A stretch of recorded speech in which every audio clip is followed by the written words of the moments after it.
ফেসবুকে টুলেট দেখে বাসা খুঁজতে গিয়ে প্রতারণার ফাঁদে পড়েছেন ময়মনসিংহের আনন্দমোহন কলেজের এক ছাত্র।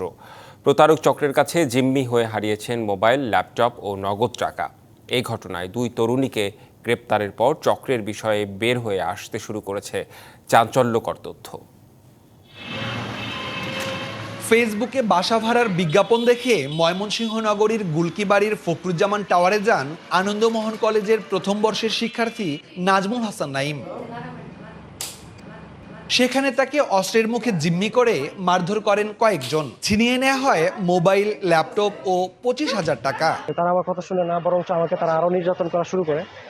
পরে এক পর্যায়ে লাস্টের দিকে তারা আমার ফোন, ল্যাপটপ সবকিছু নিয়ে সবকিছু রিমুভ করে দেয়। আর এরা স্টুডেন্টদের টার্গেট করে, এরা স্টুডেন্টদের ফলো করে যে কোন স্টুডেন্ট কি করতেছে না করতেছে। এরা এলাকার কিছু পোলাপান আর বাইরের পোলাপান মিলে যোগ সাধক করে এসব। কি বুঝলেন ভাই? অনলি যেটাই চাই। এ ঘটনায় দুই তরুণীকে গ্রেপ্তারের পর সামাজিক যোগাযোগ মাধ্যমে তাদের বিলাসী জীবনের ছবি ও ভিডিও প্রকাশ হতে থাকে।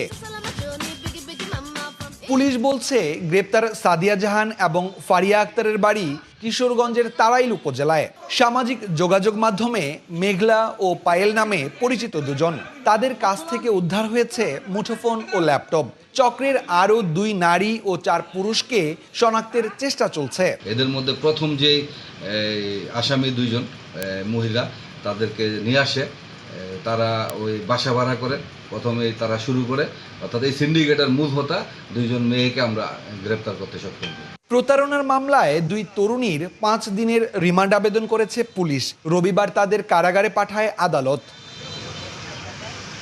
এদিকে মামলার বাদী কলেজ ছাত্র প্রশ্নপত্র ফাঁস চক্রের সদস্য হিসেবে চলতি বছরের 16 জানুয়ারি গ্রেপ্তার হয়েছিলেন। ঘটনাটি জানাজানি হওয়ার পর তিনি নিজেও মুঠোফোন বন্ধ রেখেছেন। ইমরান হাসান রাব্বি, বিবিসি নিউজ, ময়মনসিংহ।